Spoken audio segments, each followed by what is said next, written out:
Student, তোমরা যারা এবছর অর্থাৎ 2022-এ কলেজে ভর্তি হবে তোমাদের জন্য আজকের ভিডিওটা খুবই গুরুত্বপূর্ণ। বিশেষ করে তোমরা যারা এখনও কোনো কলেজে অ্যাডমিশান নিতে পারোনি, তোমরা ভিডিওটা প্রথম থেকে শেষ পর্যন্ত দেখো।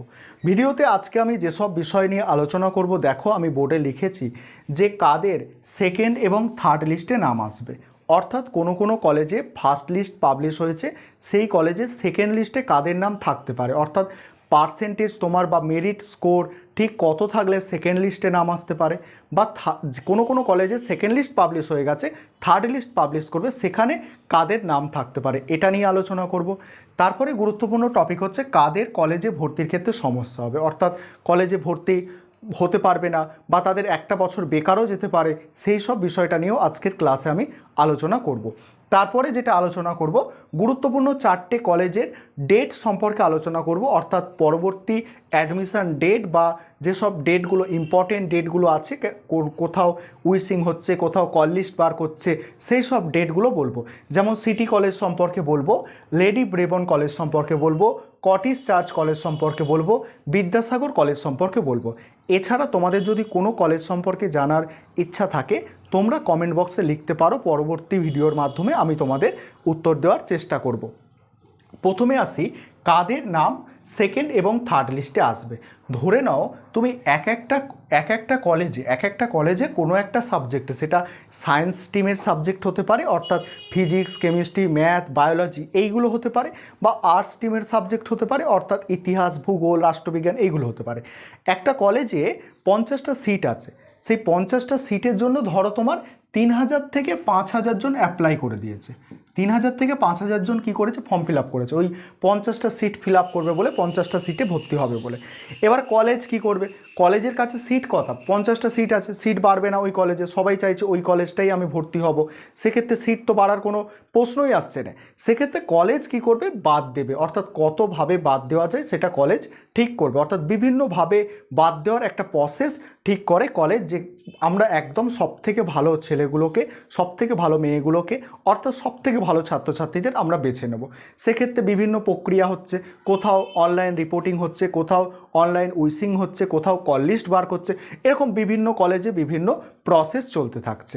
কেন এই প্রসেস চলছে, বিশেষ করে এক একটা ছাত্রছাত্রী 5 থেকে 6টা কলেজের, কেউ কেউ তো আরও বেশি 10টা কলেজেরও ফর্ম ফিল আপ করতে পারে, কারণ এবছর ফর্ম ফিল আপের ক্ষেত্রে কোনো পয়সা লাগছিল না, অর্থাৎ সাইবার ক্যাফে যদি কেউ করতে চাইছিল, তার সাইবার ক্যাফের যে একটা মিনিমাম একটা চার্জ হয় সেটা দিয়ে সে ফর্ম ফিল আপ করছিল, বা কেউ কেউ তো বাড়িতে করে নিচ্ছিল, তার কোনো পয়সা খরচ লাগছিল না। এক্ষেত্রে মিনিমাম এক একটা স্টুডেন্ট 4 থেকে 5টা কলেজের ফর্ম ফিল আপ করে রেখেছে, কিন্তু 4 থেকে 5টা কলেজে কিন্তু সে ভর্তি হবে না, সে একটা কলেজেই, যে কোনো একটা কলেজেই ভর্তি হবে। সেক্ষেত্রে কলেজও দেখছে এই যে বাছাইয়ের প্রক্রিয়া কেন করছে আরও বেশি করে, যে সেই ছেলেটা সেই কলেজে ভর্তি হতে চায় কি না, ইচ্ছা আছে কি না, এই সব প্রক্রিয়া করে অনলাইন রিপোর্টিং, অনলাইন উইসিং, কল লিস্ট এইগুলো বার করে সব সে দেখছে, যে কলেজ দেখছে যে ওই ছেলেটা ওই কলেজে ভর্তি হবে কি না। কিন্তু এখানে কথা হচ্ছে যাদের পার্সেন্টেজ একটু কম, অর্থাৎ ধরো 95% নম্বর পেয়েছে, এখন বর্তমানে দেখা যাচ্ছে এই নম্বরটা পেয়েও কিন্তু মানে ভালো একটা কলেজে যেমন আশুতোষ কলেজে যদি বলো, বা লেডি ব্রেবন কলেজে যদি বলো, এই রকম নম্বর পেয়েও কিন্তু চান্স পাওয়া যাচ্ছে না যে কোনো একটা সাবজেক্টে অনার্সে। কারণ সেখানে দেখা যাচ্ছে যে 50টা ধরো সিট আছে, আমি এমনি কথায় বলছি যে 50টা সিট আছে, দু একটা বেশি কম হতে পারে, 50টা সিট আছে, সেই 50টা সিটের জন্য যারা অ্যাপ্লাই করেছে সেখানে দেখা যাচ্ছে 150 জন বা 200 জনের মতো যে সাবজেক্টে অনার্স নেবে সেই সাবজেক্টে কিন্তু 100 পেয়েছে। সেক্ষেত্রে কলেজগুলো কি করছে, কলেজগুলো তখন মাধ্যমিকের নম্বর দেখছে, মাধ্যমিকের নম্বরেও যদি দেখা যায় যে অনেক বেশি বা সবাইয়ের নম্বরই বেশি আছে, তখন আবার মাধ্যমিকে অঙ্কর নম্বর দেখা হচ্ছে, এইভাবে কিন্তু বাদ দেওয়ার একটা প্রসেস করছে। কারণ বুঝতেই পারছো তোমরা যে সিট 50টা আছে, কিন্তু যেসব সাবজেক্টে অনার্স নেবে তারা সেই রকম ছাত্রছাত্রী 1 থেকে ধরো 130 বা 150 পর্যন্ত 100 পেয়ে গেছে, ঠিক আছে, এই জন্য তাদের তো বাদ দিতে হবে, কারণ 50টা সিট। সেক্ষেত্রে এই রকম যারা ছাত্রছাত্রী 95% নম্বর পাওয়া মানে সে খারাপ ছাত্রছাত্রী নয়, বা 90% যারা নম্বর পেয়েছে অনার্স পায়নি, এরকম বহু ছাত্রছাত্রী আছে, তারাও কিন্তু খারাপ ছাত্রছাত্রী নয়, কারণ এই নম্বরটা পেতেও কিন্তু অনেকটাই পরিশ্রম করতে হয়। এবার কথা হচ্ছে তারা কি করবে, তাদের এখন কি করা উচিত। তোমরা একটা জিনিস খেয়াল করো যে তোমাদের যে প্রভিশনাল লিস্টটা দিয়েছিল সেই প্রভিশনাল লিস্টে যদি তোমাদের কলেজে 50টা সিট থাকে, ভালো করে একটু বোঝার চেষ্টা করবে, 50টা যদি সিট থাকে তাহলে তোমরা এই 50কে 3 দিয়ে বা 4 দিয়ে গুণ করবে। 4 দিয়ে গুণ করলে কত হচ্ছে? 200 হচ্ছে। এই 200-র মধ্যে যদি তোমার নামটা আসে, ঠিক আছে, 200-র মধ্যে যদি নামটা আসে তোমার, তুমি কিন্তু সেকেন্ড লিস্টের পরে থার্ড লিস্টের জন্য বা ফোর্থ লিস্টের জন্য অপেক্ষা করলেও করতে পারো, ঠিক আছে। আমার মনে হয় তোমার যদি এখানে এই 50কে ধরো 3 দিয়ে আমি গুণ করছি, কেন এই গুণগুলো করছি? একটা ছাত্রছাত্রী 3টে বা 4টে কলেজে বা বেশি সংখ্যক কলেজে ফর্ম ফিল আপ করেছে বলে এখানে আমি কত পাচ্ছি? 150। তোমার যদি 50টা সিট থাকে, ভালো করে বুঝবে এখানে বিষয়টা, 50টা যদি সিট থাকে, তোমার যদি প্রভিশনাল লিস্টে 150-র মধ্যে নাম থাকে তাহলে তুমি অপেক্ষা করো, তাহলে তুমি চান্স পেতে পারবে। কিন্তু তুমি ধরো যদি তোমার 200-র ওপরে নাম চলে গেছে তাহলে কিন্তু তোমার অপেক্ষা করা ঠিক হবে না, কারণ তুমি যে কলেজটার জন্য অপেক্ষা করছো সেই কলেজটা অবশ্যই ভালো কলেজ, সেই কলেজটাতেই সমস্ত ছাত্রছাত্রী ভর্তি হতে চায়, তাহলে তারা ফর্ম ফিল আপ করে ভর্তি হবে না এরকম কিন্তু কোনো ব্যাপার নেই। অর্থাৎ 50টা সিট আছে, 50 জনই ভর্তি হবে না এরকম কোনো ব্যাপার নেই। এখানে কি হয় দেখো, এখানে এরকম জিনিস হয়, দেখো আমি এই যে জায়গাটা আছে এই জায়গাটা একটু তোমাদের মুছে দিয়ে আমি এইখানটা বোঝাবার চেষ্টা করছি। দেখো এখানে 50টা সিট আছে, এই 50টা সিটের মধ্যে 50টা সিটই লিস্ট 1 হলো, লিস্ট 1 হলো। এবার লিস্ট 2, এই লিস্ট 2-এ কী হবে যে এখান থেকে ধরো 20 জন ভর্তি হলো না, সেই 20 জনকে নিয়ে লিস্ট 2 তৈরি হলো। এখান থেকে আবার ধরো লিস্ট 3 কাদের হবে, এখান থেকে ধরো আবার 10 জনকে নিয়ে লিস্ট 3 হবে, 10 জনকে নিয়ে, ঠিক আছে, 10 জনকে নিয়ে লিস্ট 3, আবার যে কজন ভর্তি হবে না, ধরো 6 জন ভর্তি হচ্ছে না, সেই 6 জনকে নিয়ে লিস্ট 4 হবে। অর্থাৎ যত লিস্ট পাবলিশ হবে সেখানে কিন্তু সিট সংখ্যা আরও কমে আসবে। ফার্স্ট লিস্টে 50টা, সেকেন্ড লিস্টে 20টা, থার্ড লিস্টে 10টা, এগুলো চেঞ্জ হতে পারে। তোমাদের এরকম একটা হিসাব আমি দেখাচ্ছি যে এই রকমই হয়, ঠিক আছে। অর্থাৎ তোমার যদি নাম তুমি ধরে থাকো যে আমার নাম 150-তে আসছে মানে আমি অবশ্যই চান্স পাবো, কিন্তু তুমি নাও চান্স পেতে পারো, কারণ খেয়াল রাখতে হবে তোমায় যে সিট মাত্র 50টা আছে, সেখানে কিন্তু যখনই ওদের ফিল আপ হয়ে যাবে তাহলে কিন্তু তারপরে আর কিন্তু অ্যাডমিশান ওরা নেবে না, কলেজটা আর অ্যাডমিশান নেবে না। সেক্ষেত্রে তোমাদের কিন্তু এইটা একটু খেয়াল রাখতে হবে। এখন তোমাদের করণীয় কি? এটাই আমার সাজেশান থাকবে তোমাদের জন্য যে তোমাদের অন্য কোনো একটা কলেজে, ধরো কোনো একটা কলেজ তোমার কাছাকাছি কলেজ, সেটা একটু ছোট কলেজ, তুলনামূলকভাবে একটু কম নামকরা কলেজ, সেখানে তোমরা ভর্তি হয়ে যাও। কারণ ভর্তি হয়ে যেতে বলছি, এবছর অনেক হিউজ নাম্বার এসেছে, অনেক ছাত্রছাত্রী বহু নাম্বার পেয়েছে, অনেক বেশি পার্সেন্টেজ এসছে। সেই কারণে কি হবে, তোমার যদি তোমার বাড়ির কাছে ধরো কলেজ আছে, একটা ছোটো মতো কলেজ আছে, সেই কলেজে তুমি ভর্তি হতে চাইছো না, কিন্তু সেই কলেজেও কিন্তু একটা অ্যাডমিশানের তোমার যখন নাম বেরোচ্ছে, তারপরে নাম বেরোবার পরে তোমার নাম যে লিস্টে আসছে তারপরে কিন্তু আবার পরের লিস্ট পাবলিশ করা হয়ে গেলে সেসব কলেজে, তাহলে কিন্তু তুমি সেই কলেজগুলো, অর্থাৎ সেই যেগুলো কম নাম করা কলেজ, তোমার বাড়ির কাছের কলেজ, সেই কলেজগুলোতেও তুমি অ্যাডমিশান নিতে পারবে না, কারণ তোমার অ্যাডমিশানের ডেটটা যদি পেরিয়ে যায় তুমি অ্যাডমিশান নিতে পারবে না। তুমি এখন এত যখন দেরি হয়ে যাচ্ছে, অর্থাৎ সেকেন্ড লিস্ট থার্ড লিস্টে যখন অ্যাডমিশান নিতে হচ্ছে, তুমি তখন তোমার বাড়ির কাছে একটা কলেজে প্রথমে অ্যাডমিশান নাও বা একটা ছোটো কলেজে অ্যাডমিশান নাও, পরবর্তীকালে তোমার যদি ভালো কোনো কলেজে, বড় কোনো কলেজে নাম আসে, তুমি অ্যাডমিশান ক্যান্সেল করিয়ে দেবে এখন যে কলেজটায় অ্যাডমিশান নিচ্ছ। না হলে কিন্তু এই যদি বড় কলেজের আশায় থাকো তাহলে কিন্তু তোমাদের একটা বছর কিন্তু বেকার গেলেও যেতে পারে।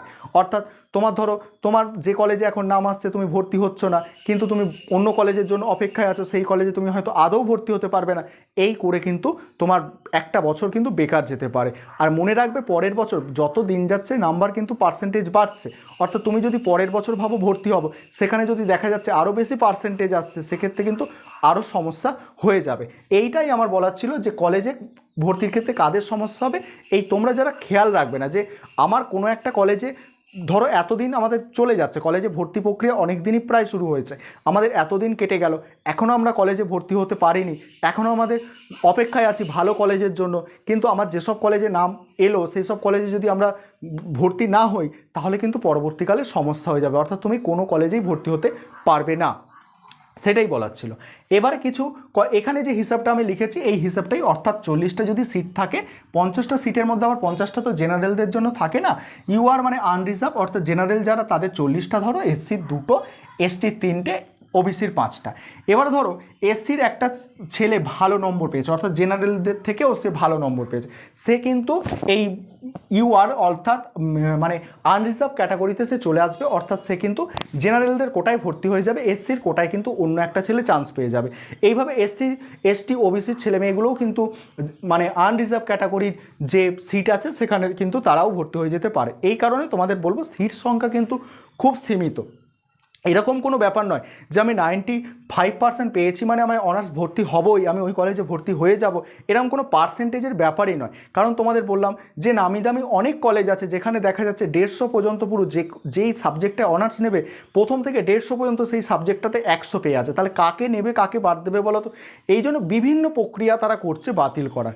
এবারে যেটা আসছে যে সিটি কলেজ সম্পর্কে, সেকেন্ড যে লিস্টটা পাবলিশ হবে ওয়েবসাইটে দেওয়া আছে, তোমরা দেখে নেবে। 24 তারিখ 24 আগস্ট থার্ড লিস্ট পাবলিশ হবে, এটা টেন্টেটিভ ডেট দেখাচ্ছে, অর্থাৎ এখানে যদি সিট ফাঁকা থাকে তবে থার্ড লিস্ট পাবলিশ করবে, সেটা 30 তারিখে lady Brabourne college. Lady Brabourne কলেজে উইসিং যে হয়েছিল, উইসিংয়ের রেজিস্ট্রেশন এখন চলছে, সেটা 22 তারিখ পর্যন্ত অর্থাৎ আজকের ডেট পর্যন্ত রেজিস্ট্রেশন হবে। তারপরে এই উইসিং লিস্ট অনুযায়ী প্রভিশনাল, এই উইসিং রেজিস্ট্রেশন অনুযায়ী প্রভিশনাল লিস্ট বার করা হবে, সেটা হবে 24 তারিখে অর্থাৎ আগস্ট মাসের 24 তারিখে। এবারে কটিস চার্চ কলেজ, সেখানে রেজিস্ট্রেশন চলছে, সেখানে রেজিস্ট্রেশন 20 থেকে 22 তারিখ পর্যন্ত হবে, রাত 8টা পর্যন্ত। 22 তারিখ অর্থাৎ আজকে রাত 8টা পর্যন্ত মানে রেজিস্ট্রেশনটা চলছে কটিস চার্চ কলেজে। সেখানে উইসিং মেরিট লিস্ট বার করা হবে 23 তারিখে এবং ফিফথ অ্যাডমিশন লিস্ট যেটা পাবলিশ করা হবে সেটা 24 তারিখে, অর্থাৎ 24 তারিখ থেকে তোমরা ফিফথ লিস্টের মাধ্যমে ভর্তি হতে পারবে কোথায়? কটিস চার্চ কলেজে। এবার বিদ্যাসাগর কলেজ সম্পর্কে যারা জানতে চাইছিল কমেন্টে তাদের বলি যে তোমাদের 24 তারিখে উইলিংনেস প্রসেস হবে, এই 24 তারিখে উইলিংনেস প্রসেসটা শুরু হবে এবং 26 তারিখ পর্যন্ত চলবে এবং 27 তারিখে লিস্ট বেরোবে এবং 27 তারিখ থেকেও অ্যাডমিশনটাও কিন্তু শুরু হয়ে যাবে। তাহলে তোমরা বুঝতে পারলে বিদ্যাসাগর কলেজে 24 তারিখে উইলিংনেস প্রসেস হচ্ছে এবং 27 তারিখে পরবর্তী অ্যাডমিশনটা কিন্তু হচ্ছে। এই ছিল আজকের তথ্য। তোমাদের যদি ভিডিওটা ভালো লেগে থাকে অবশ্যই তোমরা চ্যানেলটাকে সাবস্ক্রাইব করে সঙ্গে থাকবে এবং বন্ধুবান্ধবদের মধ্যে তথ্যটাকে শেয়ার করে তাদেরও জানার সুযোগ করে দেবে। আর চ্যানেলটা কিন্তু সাবস্ক্রাইব করতে ভুলবে না, অবশ্যই চ্যানেলটাকে একটু সাবস্ক্রাইব করে নাও।